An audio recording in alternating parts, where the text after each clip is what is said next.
First case we're going to hear is Painter's Mill Grille versus Brown, and Mr. Weinlander will hear from you. Thank you. Good morning, Judge. Good morning, Judge Duncan and Judge Floyd.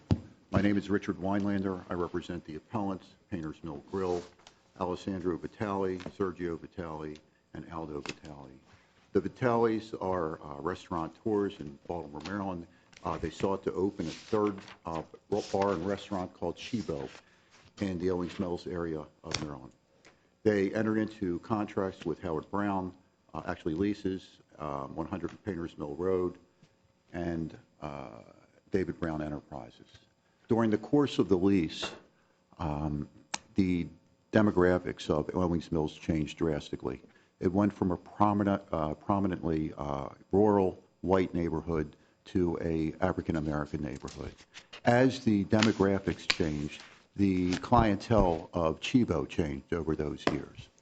When it became apparent that the clientele was mostly African-American, the three principal defendants, Howard Brown, Lee Sachs, and Carmela Bell, as alleged in the complaint, began a series of actions intending to, and in fact driving, the Vitales out of business. They would lock the doors to the restaurant during restaurant hours. They would turn off the lights during restaurant hours. They would refer to the clientele as the element, the undesirable element, blacks and niggers.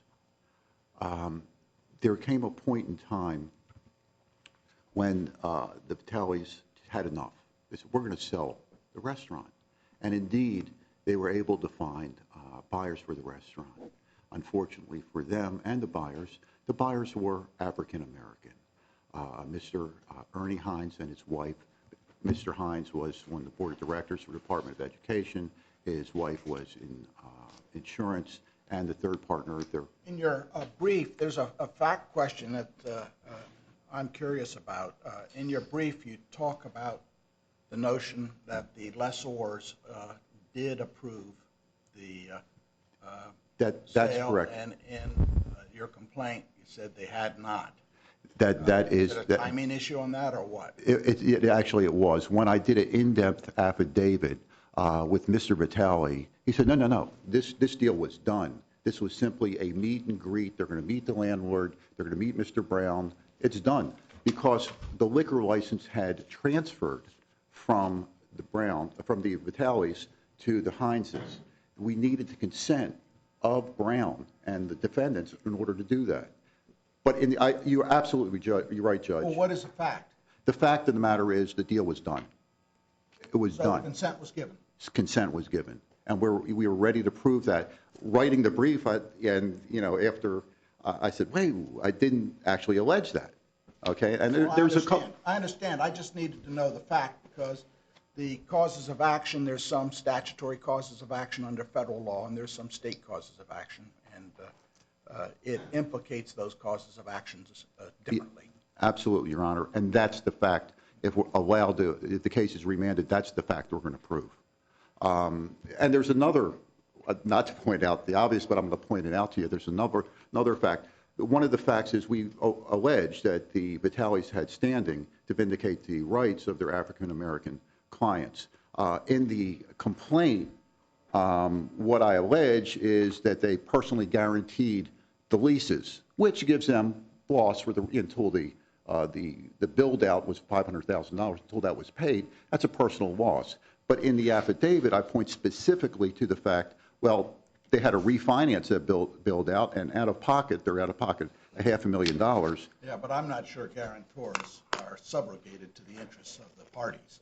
It seems to me in this case, the fight has to be a fight between the contracting parties, which in this case are corporations. And I'm not sure that the district court got it wrong in saying that just because the stockholders have a financial interest or the guarantors have a financial interest, they can likewise bring the action that the corporation has. Well, there is Judge Murray's opinion, which indicated that white owners of a business have the right to vindicate the rights of their African-American clientele, and they have standing to do so. And one of the elements of damages pointed out by Judge Murray and two other cases, a South Carolina district court case in this circuit and another Maryland case, point out, and actually the Supreme Court said, who else has better standing to vindicate the rights of African Americans than the white owners of the business that was discriminated against? But I've got your point, and I'll let that pass. Do you plan to address at all the issue of the appealability? Whether we have an appealable order here? I believe that we did, but and the court passed an order denying their motion to dismiss on that basis. But this is where Judge Bennett did. He dismissed the case based on the motions to dismiss. He ordered the clerk to close the file, and we appealed the case. By the time we appealed the case, the statute of limitations had run on all the underlying state torts and indeed the federal torts. And because of that, I think the case law is that we have a right, and it's a final appealable order. Which would mean, would it not, that you waived your right to seek to amend the complaint? That was the issue that I did not. Okay. Was unclear to me. That is the defendant's position. No, I'm asking.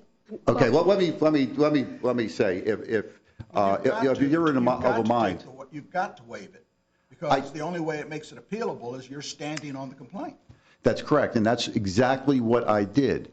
But if, in the event it's remanded, wouldn't the district court judge have the ability under the rule to say, oh, you know what, I will. In the interest of justice, I may let you amend it. But I think that decision. That's a real circumvention around the whole issue. The idea is if you wanted to amend it, you had an opportunity, and you chose not to deliberately in order to get an appealable order. If you get a remand, now you're going to go back and say, hey, I really did want an amendment, contrary to what I did before. And what I did before was just a manipulation in order to get to the Court of Appeals. Well, that's a position you have to be taking if you're trying to preserve it. Well, I think what I intended to do, and it actually sounds pretty bad as you say it. Well, I use the word manipulation. Well, that's the one that gets me. But it does. In order to have an appealable order, you have to waive, don't you? I'm clear on that, and I believe if the case is remanded, then I can stand on the complaint because I can bring in what I'll be facing next is a motion for summary judgment. We have abundant facts in order to compete and defeat that. And hopefully that answered your question. So I am stuck with my complaint, and I'm fine with that. If we get to that point in this litigation. I would say this, I think it's kind of clear or abundantly clear that Judge Bennett mixed or combined facts alleged in the complaint with facts alleged by the defendants in their motions for summary judgment. Let me give you an example. He dismissed the corporate lawyers. Nowhere in the complaint do I say, or is it alleged, that these individuals, Carmela Bell and Lee Sachs, are lawyers. Never there. What Judge Bennett, and I'm guessing, did is he looked at the affidavits of Carmela Bell, he looked at the affidavit of Lee Sachs, and it said, oh, we're lawyers, and we work for Howard Brown and a bunch of Brown enterprises. And from that fact... What does it make? If they're just employees, it doesn't matter whether they were lawyers or not. They were clearly employees. And they sat at the second closing, and they made some comments, which... you say gives rise to a cause of action against them. That's correct. And they were individually sued for their own racial discrimination and their own comments. I understand that. Okay. But I'm not sure the fact, what you're suggesting is the fact that the district court alluded to them as lawyers makes any difference. Well, I think he did more than just allude to them as lawyers. He said, oh, based on the doctrine, this defense that lawyers have, that they can't be sued in the course of their giving advice to clients, I'm dismissing them as defendants. That's what he did. And those facts only came from the defense, and it only came from the defense in their affidavits. Now, there are two instances in which, the district court could, and I don't see why it couldn't, just take judicial notice of the fact that Bells and Sachs were licensed attorneys. That's a matter of public record. And that Painters Mill initiated 17 rent actions. I don't, and obtained judgment. Why aren't both those facts of public record of which the court could take judicial notice? You're quite correct, they are. Okay, but Judge Bennett went the next step.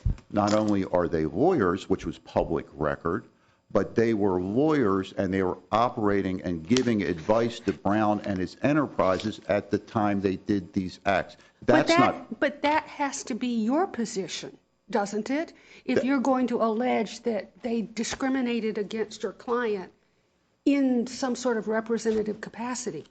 That's correct. Absolutely correct. But going outside, he had to go out, and he did go outside of the complaint in order to do that. Again, the public record is they're lawyers. The facts alleged in their complaint were they were in their affidavits was we were lawyers for Brown. We were lawyers for Brown's various entities, and we were acting on behalf of those entities. Those are the facts. That's where he went outside the facts and converted his ruling on a motion for summary, motion to dismiss to one of motion for summary judgment. And if I may add, there's also that defense, that lawyer defense, is really factually intensive. And we have an added element here that Lee Sachs was actually, at one point, the lawyers for Painters Mill Grille. He did the articles of incorporation. It was an exhibit to our response to their motion for summary judgment. He actually signed it. We had the corporate documents that he signed on behalf of the plaintiffs. So these are all facts outside of the complaint. And the lawyering is a fact outside of the complaint. I submit, you may see it differently. Well, no, I'm still not clear why he couldn't take judicial notice of the fact that they were lawyers. He could. Or the situation with respect to the challenging the lease for non-payment of rent. You're so right. I'm not quite clear, and I'm still baffled as to the challenge because you're alleging, you're relying on that relationship to allege the discriminatory comments that were made. Let me, yes, I attribute those to them being employees, agent and servants and employees of the corporation. Absolutely. And that's what's alleged in the complaint. Mm-hmm. Nowhere is it alleged in the complaint that they're lawyers. But you're saying you go to the public record and you say, hey, Sachs and Bell, they're lawyers. All right, but that doesn't mean, even though they're lawyers, were they working for Brown in the capacity of the lawyers? The only place we get that is from the affidavits, which are outside of the complaint, and that's where the commingling of facts and the conversion to a motion, ruling on a motion for summary judgment. I'm sorry to belabor this, but your complaint says that at all the relevant times they were the agents of. Absolutely. So you have a lawyer that's acting as something other than a lawyer for the corporation. You have a lawyer that wasn't a really good lawyer, and he's the maintenance man or she's the maintenance person at this point in time. Just because they're a lawyer doesn't mean they're acting in that capacity for their employer at that point in time. That's why I say Judge Bennett went outside the facts to find out to their affidavits that we're working for them as lawyers. That. Not only do you allege it, you need it. You asked the second meeting where they talked about what kind of place you're operating, some kind of shack or whatever. The only persons present were Sachs and Bell. Correct. And you said that they were speaking on behalf of the corporate defendants. That's correct. There's no, but that doesn't mean they're speaking as lawyers. It doesn't mean that sets up a defense for them. No, but they could be speaking as laymen, bigots. But it puts them in the course of it takes you out of the state tort law. It makes them the agents, the person. What interest do they have? The interest is the contractual interest that's being interfered with. And these people were acting on behalf of the corporation in doing that. And you get stuck a little bit with that allegation. Well, not a little bit, you're stuck with it. I'm stuck with it, and actually I embrace it because it just goes to show their personal liability for their personal torts. Judge Duncan that it's not necessarily so. Well, They are, well, which part isn't so? They were working for the corporation. Whether you're talking about the tort case under Maryland law where they'd have to be acting in their own self-interest. In other words, to get them out of the contractual umbrella, you have to get them acting for something in their own interest in committing the tort. And you allege that, make different arguments. Yes. And my direct response to that is what they had in this fight is they were bigots. And they wanted them out of the building too, because they had to pass them every day. They may have been. But that's what I'm alleging. I understand, but you also allege that they made those statements in the course of their employment. Yeah, absolutely they did. Okay. Okay, they did make it in the course of their employment. Fair enough. And I just think that they're personally responsible for their own racial discrimination. Well, that's the question, does that follow? Well, that's yes, and that's your question. Do you think it follows as a matter of law? Yes, I think they are personally responsible. I think the intent of the civil rights actions and statutes are to No, this is not the civil rights statutes. This is the state tort case. The state court, okay. The Civil Rights Act, you have different problems. The state court case involves their personal actions. Okay, the protection they would get, they're not protected under state law from their acts that are tortious in themselves. Right. Yeah, that are tortious themselves and in their own self-interest. And it's, my position, that's what they were doing. That's why we're here. That's not what you allege. That's what I allege, but I ought to at least get the opportunity to approve it. Okay, Thank you, thank you, Mr. Weinlander. We'll hear next from Ms. Kotka.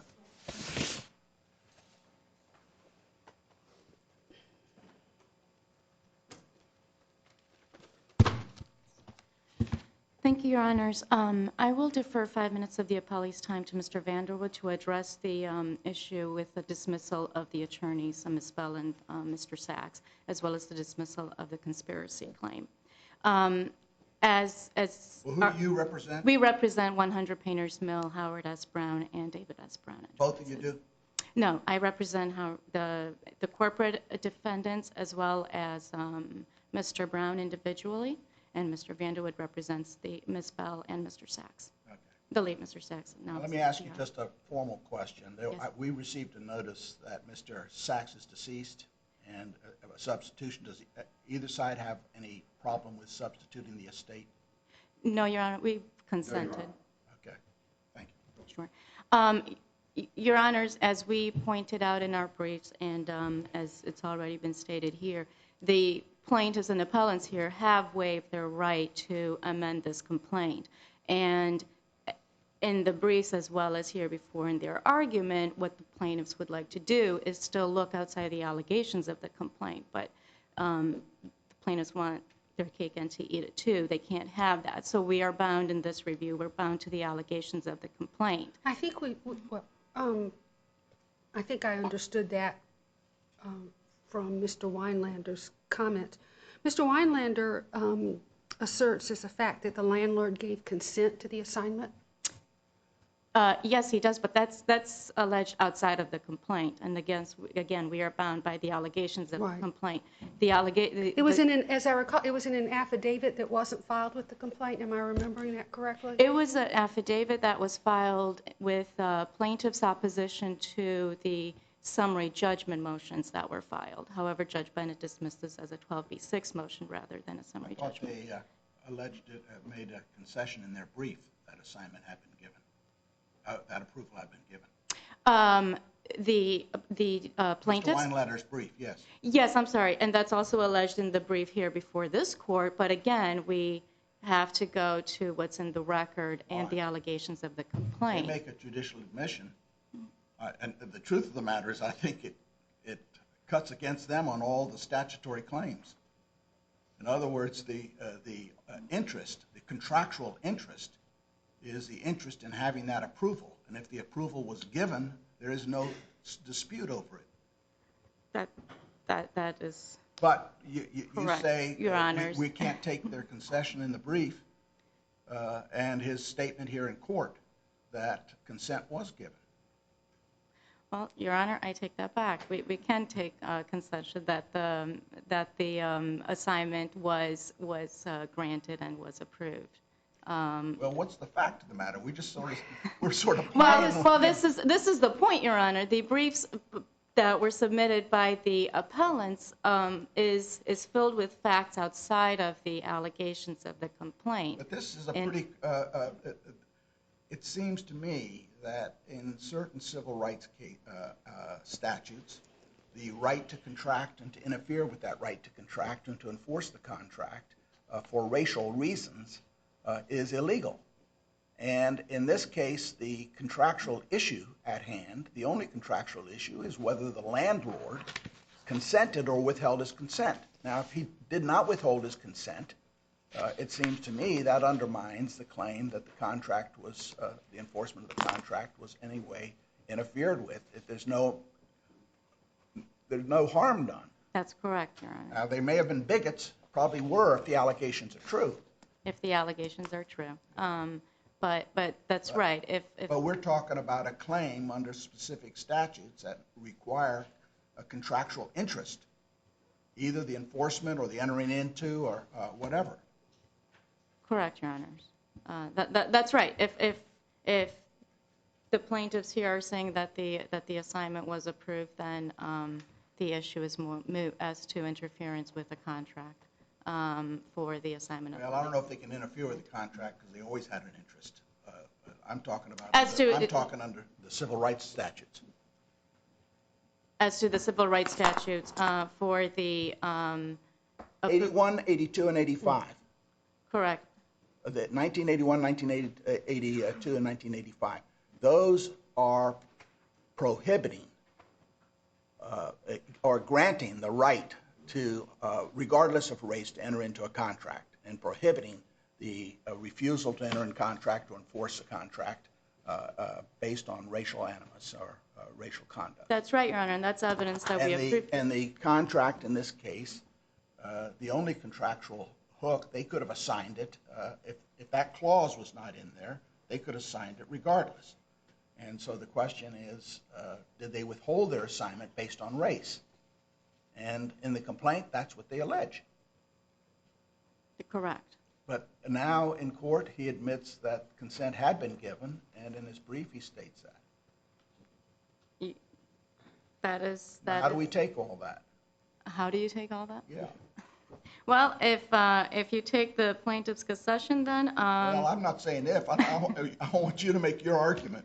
Well, if the plaintiffs are stating that the assignment was approved to an African American couple, then who they were trying to assign the lease to, then they have no claim for denial of the right to enter into a contract. Well, under 81, 82, or 80, yeah. For 1981 and 1982, and the conspiracy claim as well, and as to then also the Maryland claims as well. Well, the Maryland claims are a little different. I think they're the flip side of that.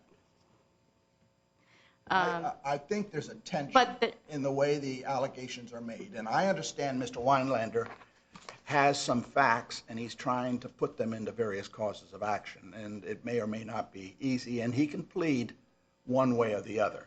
But it seems to me when he makes an allegation of fact that supports his 1981, 82, and 85 claims, he, of necessity, interferes with his state tort claims. That's exactly. And when he makes an allegation in support of the state tort claims, which is that there was consent given, then it undermines his claims under. And it seems to me we're entitled to rely on some fact that's being alleged, unless it's totally unreasonable. I mean, under a dismissal standard, you know, we look to the complaint as alleged and rely on that. That's right. The facts that are competing against each other as to the Somewhat, yeah. As to the Maryland state actions versus the federal state actions. As to their 1985 claim, yes. How can there be a conspiracy in this case? I would defer to Mr. Vanderwood to the 1985 claim. He will address that. Just very shortly, there cannot be conspiracy within agents of a corporation, even if we're taking that forget about the fact that Ms. Bell and Mr. Sachs were the attorneys. It is alleged in the plaintiff's complaint that they were acting as agents of the corporation, and agents of a corporation cannot conspire with the corporation and with itself. So there cannot be a conspiracy claim either in this case. And I would just like to also address to the court that the counts 8 and 9 are not on appeal. The breach of contract and as well as the abuse of process that has not been raised on appeal and should also be affirmed. Unless Is that it? yes, unless the court has any other questions. All right, we'll hear from Mr. Vanderwoody.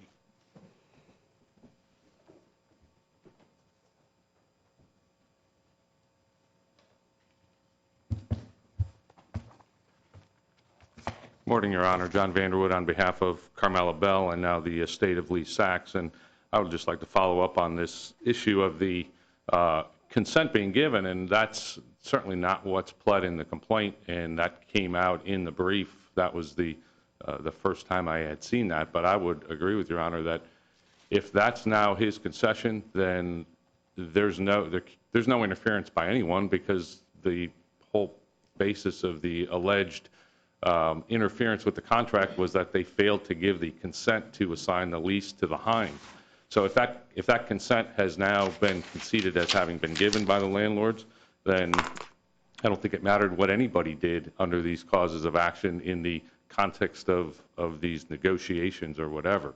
But as far as the point that I'd like to address a little more is the issue of the attorney-client relationship between Carmela Bell, Lee Sachs, and the other defendants. As Your Honor recognized, it isn't pled in the complaint that they were attorneys, but the court can certainly take judicial notice of the public record that they are attorneys. I would focus the court again to what's pled in the complaint. The complaint says that Carmela Bell and Lee Sachs at all times were acting as agents, servants, and employees of the other defendants. And as such, as attorneys, the only other allegations in the complaint itself relate to their dealing with prospective tenants for these clients, going to a meeting on behalf, and the complaint specifically says they were there as representatives of the landlord at the meeting.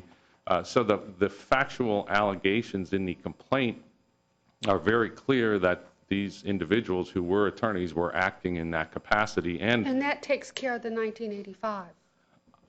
I believe it takes care of the 1985 for them as well, but I think the 1985 is there can't be a conspiracy, as Ms. Kotka mentioned. All of the entities or all of the individuals that are here, Mr. Brown as well as Carmela Bell and Lee Sachs, are alleged in the complaint to at all times be acting on behalf of the corporate entities. And as such, as Judge Bennett recognized, there can't be a conspiracy between a corporation and its agents. They are legally considered one and the same. You can't conspire with yourself is the legal analysis, I believe. And that goes even a step further with Carmela Bell and Lee Sachs, my clients, because there's case law that also says that attorneys cannot conspire with their clients. And again, this is unless they have a specific and identified personal interest outside of the legal representation, or in the case of a corporate employee, outside of the corporate relationship. And again, this was granted as a motion to dismiss. The court needs to look at just the complaint itself, and what's pled in the complaint is that all of these entities, all of these individuals were acting solely and exclusively as representatives of the corporate entity. So on behalf of Mr. Sachs, or the estate of Mr. Sachs and Ms. Bell, since they were acting as attorneys, as Judge Bennett recognized, they cannot be sued by a third party for their legal representation.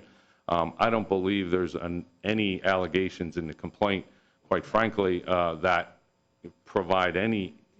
The allegation of using the term nigger was in an isolated statement in the complaint. I think the case law is clear that even if that was used, which is denied, of course, but it's the complaint, it's sort of hanging out there in a paragraph. It doesn't say when it was used, where it was used, how it was used, or that it was even used in the context of any of these contracts with the Hines or this other unidentified entity. So I think on behalf of the attorneys, specifically, I think because they were acting in the scope of their legal representation, I think that covers the waterfront of these causes of action. Since they were acting as attorneys, the court correctly granted the motion to dismiss them with prejudice for each of these causes of action. And with regard specifically to the cause of action for conspiracy, which I believe was count 4, the 1985 cause of action, I think all of the defendants, that was properly dismissed with prejudice by Judge Bennett because they were all acting within the context of their relationship with the corporation. And again, I would focus the court on specifically what's pled in the complaint. It's very limited and it's very specific that they were all acting in very specific capacities and in very specific circumstances. So I think the court correctly dismissed those claims with prejudice. And I see my time's up if the court has any further questions. Thank you. Thank you. Mr. Weinlander? Yes,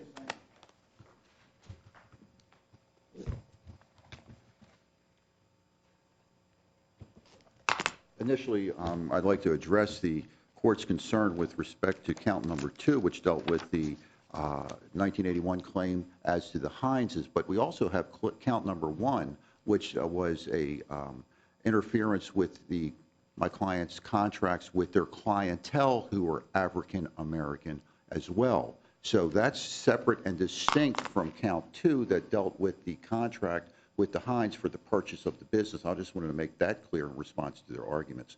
Number 2, the doctrine of intra-corporate immunity deals with a director or an officer can't conspire with its own corporation. However, we have 3 individuals. First of all, the complaint only alleges the co-conspirators were Brown, Sachs, and Bell, as we identified each party. We do, granted, allege that there are agents, servants, and employees of both, but we have 2 corporations here. We have Brown Enterprises, David S. Brown Enterprises, and 100 Painters Mill LLC. And You allege that they were agents, servants, or employees of Painters Mill and or Brown Enterprises. Correct. And we don't know. And 2 corporations can conspire against with each other. The contracts. No. But if you look at this is what's amazing. If you look at the landlord-tenant actions, okay, and even though Painters Mill was the signatory to the lease, they were brought by David S. Brown. And David S. Brown appeared at the hearing in bankruptcy court. How? I don't know how. I don't know why. But David S. Brown, not a party to the lease, was the one instigating those actions. That's why I think it was premature at this stage to assume those facts and who they were working for, because they were working for various corporations in various ways. And Except your complaint alleges that only the one corporate entity was the lessor. That's correct. And in their response to the motion for in their motion to dismiss and for summary judgment, they allege and go on about the landlord-tenant actions. You wanted us to look at the complaints only. I do, and then we don't get to the point of. Well, it seems to me the complaint, if we take the complaint fairly, and it probably is fairly, you don't allege any involvement of Brown Enterprises, except in the generic term when you use the word defendants. Yes. You basically attach the lease, and it shows the parties, and the landlord is 100 Painters Mill, and the lessee is Painters Mill Grille, and those are the 2 corporate parties involved in which is subject to the 1981, 82, and 85 claims. And I completely agree, Your Honor. The only reason I say that is because Judge Bennett went outside of the pleadings and went to public record and saw the landlord-tenant actions against my client who were brought by Brown. That's why I mention it. And there's a relationship between these companies that I can't figure out. There is who these individual lawyers were working for, if they were working for him as lawyers, is not alleged in the complaint, and I can't figure that out either. You do say in your brief, again, that they were lawyers. That's because Judge Bennett said that. Well, you call them lawyers in your brief when you're laying out the facts. Yeah, I do, because I'm stuck with that from Judge Bennett's Why are you opinion. stuck with it? Aren't you- Because he said it, and he dismissed the complaint on the basis You of that. you don't claim in your brief that they're not lawyers. I do not. Yeah. I do Okay. not. All right, thank you, Your Honor. Yeah, thank you. We'll come down and greet counsel and then proceed on to the next case.